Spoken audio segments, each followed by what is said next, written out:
স্বাগতম বাংলাদেশ ইসলামী ব্যাংক পিএলসির সৌজন্যে দেশ বাণিজ্য সংবাদে সঙ্গে আছি আমি মাকদুরা মিতি।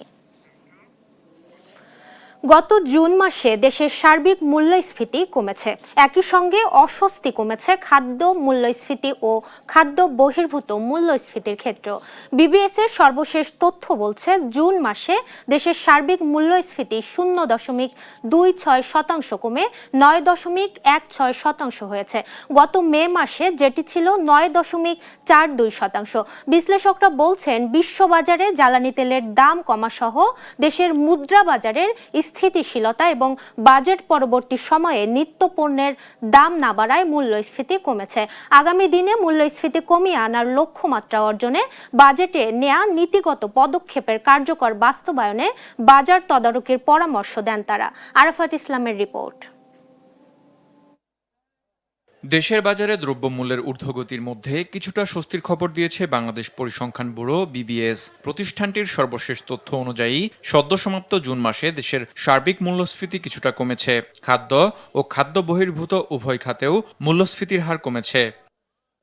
জুন মাসে দেশের সার্বিক মূল্যস্ফীতি কমে দাঁড়িয়েছে 9.16%। এর আগের মাস মেতে যেটি ছিল 9.42%, অর্থাৎ মূল্যস্ফীতির হার কমেছে 0.26%। অস্বস্তি কমেছে খাদ্য মূল্যস্ফীতিতেও। জুন মাসে খাদ্য মূল্যস্ফীতি 0.46% কমে দাঁড়িয়েছে 8.60%। মে মাসে যেটি ছিল 9.06%। এদিকে মে মাসে খাদ্য বহির্ভূত মূল্যস্ফীতি 9.71% থাকলেও জুন মাসে সেটি কমে 9.61% দাঁড়িয়েছে। এতে মূল্যস্ফীতি কমেছে 0.10%। বিশ্লেষকরা বলছেন বৈশ্বিক অস্থিরতা কাটিয়ে ওঠা সহ সরকারের চাঁদাবাজি নিয়ন্ত্রণ এবং নিত্যপণ্যের দাম সহনীয় রাখতে বাজেটে নীতিগত পদক্ষেপ নেয়ার ফলেই জুনে সব ধরনের মূল্যস্ফীতি কমেছে। যে এই সরকার কেইনসের দর্শন ফলো করেছে, অর্থাৎ সামগ্রিক চাহিদাকে বাড়ানোর জন্য যে ধরনের কার্যক্রম, যেমন 60টি নিত্য প্রয়োজনীয় পণ্যের দাম উৎস কর কমানো থেকে শুরু করে আপনি দেখবেন ইম্পোর্টের ক্ষেত্রে অনেক ধরনের যে ট্যাক্সের যে জায়গাগুলো রয়েছে, ট্যারিফের জায়গাগুলো, সেগুলা কিন্তু রিডাকশন করেছে।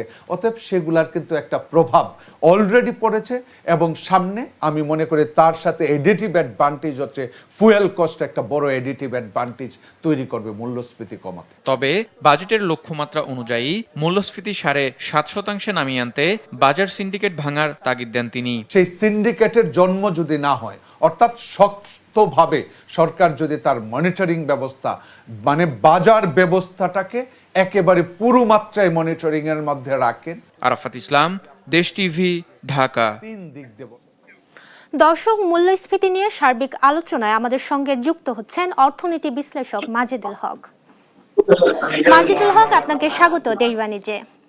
আপনার কাছে প্রথমে যে বিষয়টি নিয়ে জানতে চাই সেটি হচ্ছে বর্তমানে মূল্যস্ফীতি কমাতে সরকারের কি ধরনের নীতি ও পদক্ষেপকে অগ্রাধিকার দেওয়া উচিত বলে আপনি মনে করেন এবং কোন পদক্ষেপগুলো সবচেয়ে বেশি কার্যকর হতে পারে?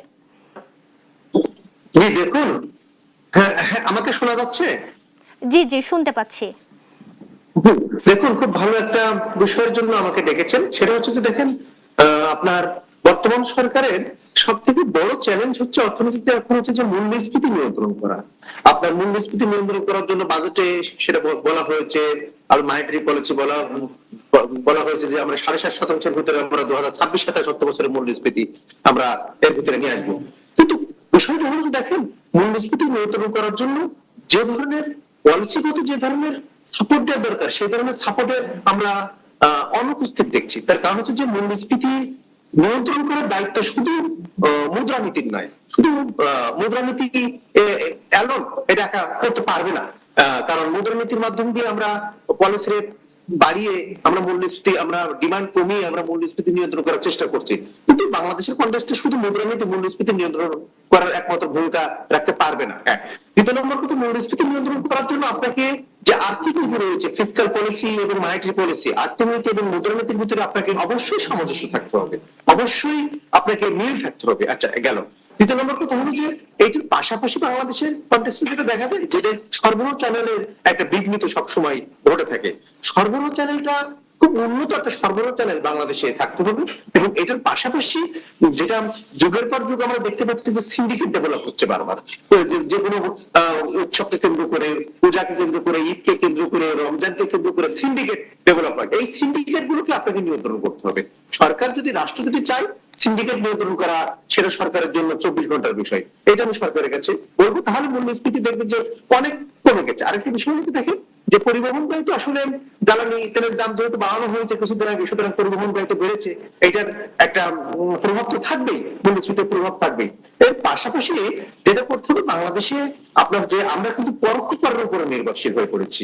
পরোক্ষ কর থেকে আমি যে রেভিনিউ অর্জন করি, আমি যে রাজস্ব আয়, সেই রাজস্ব আয় আপনার 65% আসে পরোক্ষ কর থেকে।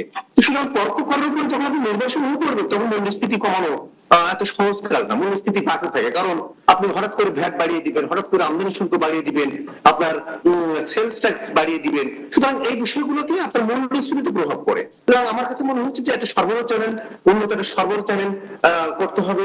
আপনার আপনার পরোক্ষ কর থেকে বেরিয়ে এসে আমাদেরকে প্রত্যক্ষ করের উপর নির্ভরশীল হতে হবে আমাদেরকে, এবং বাজার মনিটরিং এর বিষয়টাকে আমাদেরকে সবসময় সচেতন থাকতে হবে। কারণ দেখেন যে আজকে যারা বাজারকে ডিস্টর্শন করে, যারা বাজারকে আপনাকে বাজারে যারা আমি বলবো যে বেআইনি কাজ করে, তাদের কন্ট্রোল করার জন্য কিন্তু বাংলাদেশ কম্পিটিশন কমিশন রয়েছে।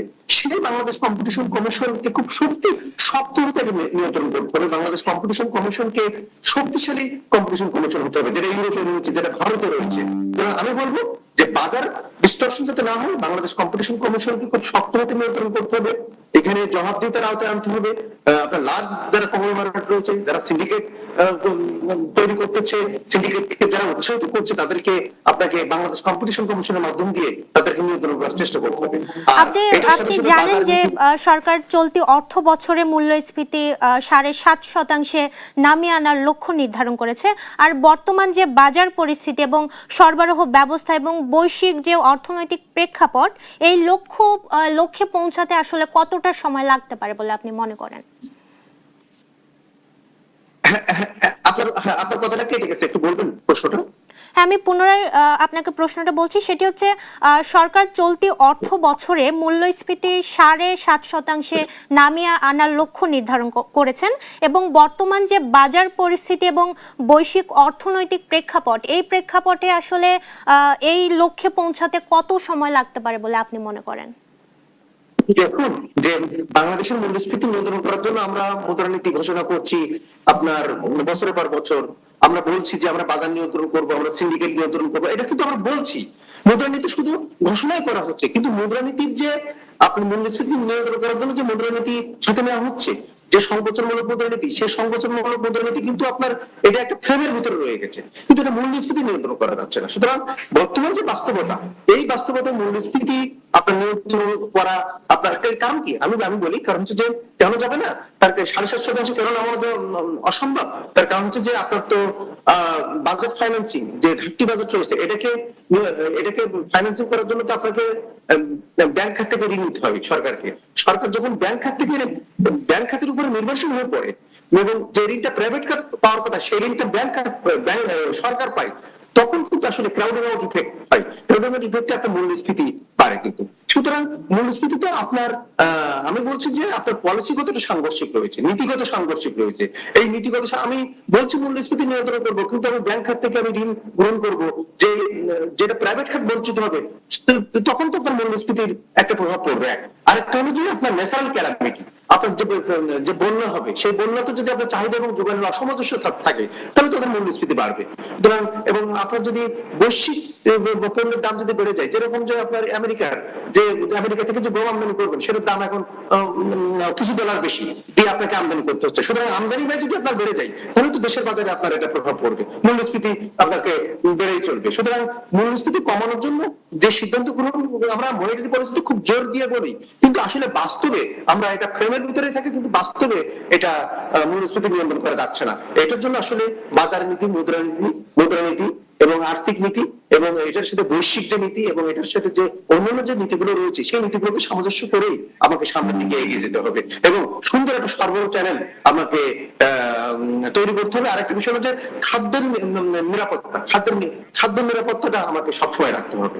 আপনার চাহিদা এবং যোগানের ভিতরে সামঞ্জস্যটা সবসময় কিন্তু রাখতে হবে, না হলে কিন্তু মূল্যস্ফীতি বেড়ে চলবে এবং যে লক্ষ্য নেওয়া হয়েছে সেই লক্ষ্য বর্তমান বাস্তবতা এই লক্ষ্য পূরণ করা আসলে সম্ভব আমি দেখছি না। মাজিদুল হক, আপনাকে অসংখ্য ধন্যবাদ আমাদের সঙ্গে যুক্ত হওয়ার জন্য। ধন্যবাদ। দর্শক, মূল্যস্ফীতি নিয়ে বিস্তারিত আলোচনায় আমাদের সঙ্গে যুক্ত ছিলেন অর্থনীতি বিশ্লেষক মাজিদুল হক। গতকাল সোমবার থেকে বাংলাদেশিদের জন্য মালয়েশিয়ার শ্রমবাজার খুলেছে বলে জানিয়েছেন প্রবাসী কল্যাণ ও বৈদেশিক কর্মসংস্থান মন্ত্রী আরিফুল হক চৌধুরী। তিনি বলেন, শ্রমিকদের পাশে রয়েছে সরকার। দুপুরে সিলেট সার্কিট হাউসে বাংলাদেশে নিযুক্ত মার্কিন রাষ্ট্রদূত ব্রেন্ট টি ক্রিস্টেনসনের সঙ্গে সাক্ষাৎ শেষে সাংবাদিকদের কথা বলেন তিনি। বলেন, মালয়েশিয়ার পাশাপাশি জাপান, দক্ষিণ কোরিয়া, ভারত, মরিশাস, ওমান ও সৌদি আরবের শ্রমবাজারও পর্যায়ক্রমে উন্মুক্ত হবে। বৈঠকে মন্ত্রী তার নির্বাচনী এলাকার যুক্তরাষ্ট্রের বিনিয়োগের আহ্বান জানান। আমাদের শ্রমবাজার খুলে যাবে, ইনশাআল্লাহ খুলে গেছে হ্যাঁ। তো এখন আমাদের শ্রমবাজারে আমাদের মিডল ইস্টে আমাদের জাপান, আমাদের কোরিয়া, আমাদের মরিশাস, আমাদের ওমান, সৌদি আরব, হ্যাঁ ইনশাআল্লাহ। দেশের বিমা খাতকে আরো গতিশীল করতে সরকারের সঙ্গে এক হয়ে কাজ করতে বিমা কোম্পানিগুলোকে আহ্বান জানিয়েছেন তথ্যমন্ত্রী জহিরুদ্দিন স্বপন।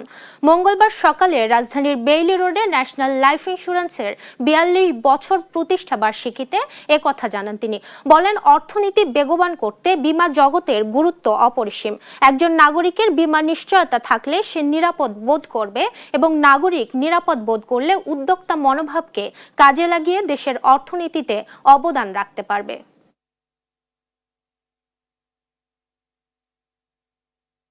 বিমা জগৎ তেমনই একটা জগৎ যেই জগতে মানুষের কাছে সেবা পৌঁছে দেওয়ার জন্য এবং জীবন সম্পর্কে তার নিরাপত্তার ধারণা পৌঁছে দেওয়ার জন্য এই ধরনের একটা অর্থনৈতিক একটা প্রোডাক্ট সঠিকভাবে পৌঁছে দেওয়ার পূর্ণাঙ্গ নীতিমালা এবং বিধিমালা আছে বলে আমার কাছে মনে হয়নি। এই সেক্টরের সমস্ত সমস্যাগুলিকে সুনির্দিষ্টভাবে আমাদের অর্থমন্ত্রী মহোদয়ের কাছে যত দ্রুত সম্ভব তুলে ধরা দরকার। দীর্ঘ মন্দা কাটিয়ে রপ্তানি বাণিজ্যে ফের ইতিবাচক ধারায় ফিরেছে দেশের বাইসাইকেল শিল্প। বৈশ্বিক অস্থিরতার কারণে কয়েক বছর এ খাতের রপ্তানি আয়ে ধস নামলেও বর্তমানে তা ঘুরে দাঁড়িয়েছে।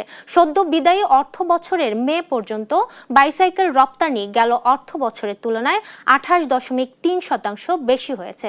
সরকারের নীতি সহায়তার পাশাপাশি নিরবিচ্ছিন্ন জ্বালানি সরবরাহ নিশ্চিত করা গেলে বাইসাইকেল রপ্তানি আরও বাড়বে বলে মনে করছেন সংশ্লিষ্টরা। আরাফাত ইসলামের রিপোর্ট। চলতি 2026-27 অর্থ বছরের প্রস্তাবিত বাজেটে স্থানীয়ভাবে উৎপাদিত বাইসাইকেলের যন্ত্রাংশ আমদানিতে শুল্ক বাড়িয়ে 25% করার প্রস্তাব করা হয়। তবে শেষ পর্যন্ত দেশীয় শিল্পের বিকাশে সেই প্রস্তাব পুরোপুরি প্রত্যাহার করে নেয় সরকার। বর্তমানে বিশ্ববাজারে অন্যতম শীর্ষ বাইসাইকেল রপ্তানিকারক দেশ হিসেবে জায়গা করে নিয়েছে বাংলাদেশ। সাম্প্রতিক বছরগুলোতে বিশ্ববাজারে দারুণভাবে ঘুরে দাঁড়িয়েছে এই খাত। ইপিবির সবশেষ তথ্য বলছে 2025-26 অর্থ বছরের 11 মাসেই বাইসাইকেল রপ্তানি এর আগের অর্থ বছরের তুলনায় 28% বেশি হয়েছে। পরিসংখ্যান বিশ্লেষণে দেখা যায় 2021-22 অর্থ বছরে রেকর্ড 16,79,50,000 ডলারের সাইকেল রপ্তানি হয়েছিল। পরের 2 অর্থ বছর রাশিয়া ইউক্রেন যুদ্ধসহ বৈশ্বিক অর্থনৈতিক অস্থিরতায় রপ্তানি আয় কমে আসে। 2024-25 অর্থ বছর থেকে বাজার পুনরায় চাঙ্গা হতে শুরু করে। আর সবশেষ 2025-26 অর্থ বছরের মে মাসেই সাইকেল রপ্তানিতে রেকর্ড 60.52% প্রবৃদ্ধি অর্জিত হয়েছে। ইউরোপীয় ইউনিয়নের পরিসংখ্যান সংস্থা ইউরোস্ট্যাটের তথ্য মতে ইউরোপীয় ইউনিয়নে বাইসাইকেল রপ্তানিতে বাংলাদেশ বর্তমানে তৃতীয় এবং বিশ্ববাজারে 8ম স্থানে অবস্থান করছে। রপ্তানিকারকরা বলছেন, উৎপাদন খরচ কম হওয়ায় ইউরোপ সহ বিভিন্ন দেশে বাংলাদেশে তৈরি বাইসাইকেলের চাহিদা রয়েছে। কোভিড পরবর্তীতে অনেক স্টক জমে গেছিল, যেটা লিকুইডেট করতে সময় লেগেছে, এই কারণে একটা সময় ডিক্লাইন হয়েছে। আবার এখন দুইটা কারণে আবার এটার ডিমান্ডটা বাড়তেছে। এক, ইউরোপের অ্যাসেম্বলি প্ল্যান্টগুলো এশিয়াতে অ্যাসেম্বলি করার প্ল্যান অলরেডি শুরু করেছে এবং এটার কাজ চলমান, এবং কিছু কোম্পানি আছে যারা অলরেডি এশিয়াতে জয়েন্ট ভেঞ্চারে ব্যবসা ফ্যাক্টরি শুরু করেছে। এই শিল্পের বাজার সম্প্রসারণে সরকারকে প্রয়োজনীয় পদক্ষেপ নেওয়ার তাগিদ দেন তারা। জানা মতে বাংলাদেশে অনেক ইন্ডাস্ট্রি বন্ড ফ্যাসিলিটিস প্লাস হচ্ছে ক্যাশ ইনসেন্টিভ দুইটাই পায়। সেক্ষেত্রে এই লাইট ইঞ্জিনিয়ারিং সেক্টরটাকে বন্ড ফ্যাসিলিটিস এবং ক্যাশ ইনসেন্টিভ দুইটার আওতাতেই আনা যায় কিনা, ইন্ডাস্ট্রিগুলোতে সেগুলো ফ্রিকুয়েন্টলি গ্যাস এবং ইলেকট্রিসিটির সরবরাহ ব্যবস্থা করা যায় কিনা। আরাফাত ইসলাম, দেশ টিভি, ঢাকা। চট্টগ্রাম বন্দর রক্ষা কমিটির উদ্যোগে বন্দরের এনসিটি সিসিটি ইজারা বাংলাদেশের অর্থনীতি জাতীয় নিরাপত্তা শীর্ষক গোলটেবিল বৈঠক হয়েছে। দুপুরে নগরের নিউ মার্কেট এলাকায় এই বৈঠক হয়। বৈঠকে উপস্থিত ছিলেন বন্দর রক্ষা কমিটির আহ্বায়ক প্রকৌশলী দেলোয়ার মজুমদার, বন্দর রক্ষা কমিটির নেতা রুহিন হোসেন প্রিন্স, কবি ও সাংবাদিক আবুল মোমেন, চট্টগ্রাম জেলার বাংলাদেশ ট্রেড ইউনিয়ন কেন্দ্রের সভাপতি তপন দত্ত সহ অন্যান্যরা। এ সময় বন্দর রক্ষা কমিটির নেতারা বলেন, জনগণের অর্থে নির্মিত এই দুটি টার্মিনাল দীর্ঘদিন ধরে দেশীয় জনবল সফলভাবে পরিচালনা করছে। ফলে বিদেশি প্রতিষ্ঠানের কাছে পরিচালনার দায়িত্ব দেওয়ার প্রয়োজনীয়তা ও যৌক্তিকতা জনগণের সামনে স্পষ্ট করা উচিত। জনগণের সাথে সম্পৃক্ত থাকা সরকারের, কিন্তু আমরা দুর্ভাগ্যজনকভাবে দেখি যে সরকার হলেই ক্রমশ ধীরে ধীরে জনসম্পৃক্ততা হারিয়ে ফেলতে থাকে। সেইটা দেশের জন্য ক্ষতিকর হবে। অর্থনীতি সার্বভৌমত্ব রক্ষার অন্যতম ধারক বাহকের একটা হলো চট্টগ্রামের এই বন্দর। জাতীয় সঞ্চয় স্কিমে বিনিয়োগকারীদের জন্য মুনাফার হার অপরিবর্তিত রাখা হয়েছে। জুলাই থেকে ডিসেম্বর 2026 মেয়াদে আগের মতোই একই হারে মুনাফা মিলবে। এ বিষয়ে দেশের সব তফসিলি ব্যাংকে প্রয়োজনীয় নির্দেশনা দিয়েছে বাংলাদেশ ব্যাংক। সোমবার জারি করা এ সার্কুলারে কেন্দ্রীয় ব্যাংক জানায়, অর্থ মন্ত্রণালয়ের অভ্যন্তরীণ সম্পদ বিভাগের সিদ্ধান্ত অনুযায়ী জানুয়ারি থেকে জুন 2026 মেয়াদে কার্যকর থাকা মুনাফার হার জুলাই থেকে ডিসেম্বর 2026 সময়ে একই শর্তে বহাল থাকবে। এই সিদ্ধান্ত 1 জুলাই থেকে কার্যকর হয়েছে। এর আলোকে জাতীয় সঞ্চয় স্কিম পরিচালনায় সংশ্লিষ্ট সব তফসিলি ব্যাংককে প্রয়োজনীয় ব্যবস্থা নিতে বলা হয়েছে। উত্তরবঙ্গের কৃষি ও কৃষিভিত্তিক শিল্পের বিকাশে 3000 কোটি টাকার বিশেষ পুনঃ অর্থায়ন তহবিল গঠন করেছে বাংলাদেশ ব্যাংক। রাজশাহী ও রংপুর বিভাগের কৃষি উৎপাদন, সংরক্ষণ, প্রক্রিয়াকরণ, বাজারজাতকরণ এবং রপ্তানি কার্যক্রমে অর্থায়ন সহজ করতে এই উদ্যোগ নেওয়া হয়েছে। কেন্দ্রীয় ব্যাংক বলছে, এই অঞ্চলে কৃষি পণ্য উৎপাদনের বিপুল সম্ভাবনা থাকলেও আধুনিক ফসল উত্তর ব্যবস্থাপনার ঘাটতি, পর্যাপ্ত হিমাগারের অভাব, বাজারজাত অবকাঠামোর সীমাবদ্ধতা এবং কৃষি পণ্য প্রক্রিয়াকরণ শিল্পের অপর্যাপ্ততার কারণে এ অঞ্চলের অর্থনৈতিক সম্ভাবনা পুরোপুরি কাজে লাগানো যাচ্ছে না। এই বাস্তবতায় কৃষির উৎপাদন থেকে শুরু করে সংরক্ষণ, প্রক্রিয়াকরণ ও রপ্তানি পর্যন্ত পুরো মূল্যে শৃঙ্খলাকে শক্তিশালী করতেই 3 বছর মেয়াদী এই পুনঃ অর্থায়ন তহবিল গঠন করা হয়েছে। এ তহবিল থেকে কৃষি উৎপাদন খাতে সর্বোচ্চ 30 লাখ টাকা এবং সংরক্ষণ, অবকাঠামো ও প্রক্রিয়াকরণ ও বাজারজাতকরণ খাতে সর্বোচ্চ 40 কোটি টাকা পর্যন্ত ঋণ পাওয়া যাবে। এছাড়া কৃষিপণ্য ও কৃষিভিত্তিক পণ্যের রপ্তানির জন্য সর্বোচ্চ 15 কোটি টাকা পর্যন্ত ঋণের সুযোগ থাকবে। বিশ্বজুড়ে কৃত্রিম বুদ্ধিমত্তা এআই প্রযুক্তির দ্রুত বিস্তারে মেমোরি চিপের চাহিদা রেকর্ড উচ্চতায় পৌঁছেছে। এর সরাসরি সুফল পাচ্ছে দক্ষিণ কোরিয়ার প্রযুক্তি জায়ান্ট স্যামসাং ইলেকট্রনিক্স। কোম্পানিটির পরিচালন মুনাফা প্রায় 19 গুণ বাড়ার পূর্বাভাস দেওয়া হয়েছে, যা টানা তৃতীয় প্রান্তিকে রেকর্ড মুনাফার ইঙ্গিত দিয়েছে। স্যামসাংয়ের এই সর্বশেষ পূর্বাভাসটি এমন এক সময়ে এলো যখন বৈশ্বিক বাজারে চিপের চাহিদা সরবরাহের চেয়ে অনেক বেশি, আর এই চাহিদায় মূলত বাজারে চিপের দাম বাড়িয়ে দিয়েছে। স্যামসাং তাদের আয়ের খসড়া পূর্বাভাস এবং আর্নিংস গাইডেন্স জানিয়েছে এপ্রিল থেকে জুন প্রান্তিকে তাদের বিক্রির পরিমাণ দাঁড়িয়েছে প্রায় 171 ট্রিলিয়ন উন, যা গত বছরের একই সময়ের তুলনায় দ্বিগুণেরও বেশি। চলতি জুলাই মাসের শেষের দিকে প্রতিষ্ঠানটির পূর্ণাঙ্গ আর্থিক প্রতিবেদন প্রকাশ করা হবে।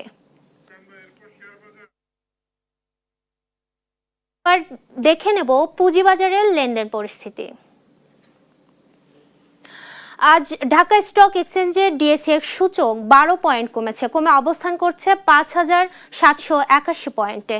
এরপরে আমরা দেখতে পাচ্ছি ঢাকা স্টক এক্সচেঞ্জে লেনদেন হওয়া প্রতিষ্ঠানগুলোর মধ্যে দর বেড়েছে 160টির, কমেছে 180টির এবং অপরিবর্তিত রয়েছে 50টির দর। লেনদেন হয়েছে 1388 কোটি 3 লাখ টাকা, যা গত কার্যদিবসের তুলনায় 28 কোটি 54 লাখ টাকা কমেছে। এরপরে আমরা দেখে নেব ঢাকা স্টক এক্সচেঞ্জে টপ গেইনারের তালিকা। টপ গেইনারের তালিকায় আমরা দেখতে পাচ্ছি প্রথম অবস্থানে রয়েছে MBL ফার্স্ট মিউচুয়াল ফান্ড, দ্বিতীয় অবস্থানে রয়েছে তশরিফা ইন্ডাস্ট্রিজ পিএলসি এবং তৃতীয় অবস্থানে রয়েছে popular life first mutual fund. এরপরে আমরা দেখে নেব টপ লুজারের তালিকা। টপ লুজারের তালিকাটা আমরা দেখার জন্য ওয়েট করছি। আমরা দেখতে পাচ্ছি টপ লুজারের তালিকায় প্রথম অবস্থানে রয়েছে international leasing and finance services limited, দ্বিতীয় অবস্থানে রয়েছে Phoenix finance and investment limited এবং তৃতীয় অবস্থানে রয়েছে FAS ফাইন্যান্স ও ইনভেস্টমেন্ট লিমিটেড। এরপরে আমরা দেখে নেব Chattogram stock exchange. Chattogram stock এক্সচেঞ্জে আমরা দেখতে পাচ্ছি লেনদেন গত কার্য দিবসের তুলনায় 82 পয়েন্ট বেড়েছে, বেড়ে অবস্থান করছে 15,532 পয়েন্টে। পরবর্তী স্লাইডটি আমরা দেখে নেব। এরপরে আমরা দেখতে পাচ্ছি চট্টগ্রাম স্টক এক্সচেঞ্জে লেনদেন হওয়া প্রতিষ্ঠানগুলোর মধ্যে 129টির দর বেড়েছে, কমেছে 100টির দর এবং অপরিবর্তিত রয়েছে 21টির দর। লেনদেন হয়েছে 30 কোটি 79 লাখ টাকা। দর্শক, এবার দেখে নেব চাকরির খবর। নিয়োগ বিজ্ঞপ্তি প্রকাশ করেছে ভিভো বাংলাদেশ। প্রতিষ্ঠানটি এক্সিকিউটিভ HR পদে জনবল নিয়োগের জন্য এই বিজ্ঞপ্তি দিয়েছে। 6 জুলাই থেকে আবেদন নেওয়া শুরু হয়েছে। আবেদন করা যাবে 5 আগস্ট পর্যন্ত। আগ্রহী প্রার্থীরা অনলাইনে আবেদন করতে পারবেন। নিয়োগ বিজ্ঞপ্তি প্রকাশ করেছে মেঘনা গ্রুপ অব ইন্ডাস্ট্রিজ। প্রতিষ্ঠানটি সেলস বিভাগ রিজিওনাল ম্যানেজার পদে জনবল নিয়োগের জন্য এই বিজ্ঞপ্তি দিয়েছে। 6 জুলাই থেকে আবেদন নেওয়া শুরু হয়েছে। আবেদন করা যাবে 13 জুলাই পর্যন্ত। আগ্রহী প্রার্থীরা অনলাইনে আবেদন করতে পারবেন। দর্শক, এই ছিল ইসলামী ব্যাংক বাংলাদেশ PLCর সৌজন্যে দেশ বাণিজ্য সংবাদে। পরের বুলেটিন দেখার আমন্ত্রণ হলো। দেশ টিভির সঙ্গে থাকুন।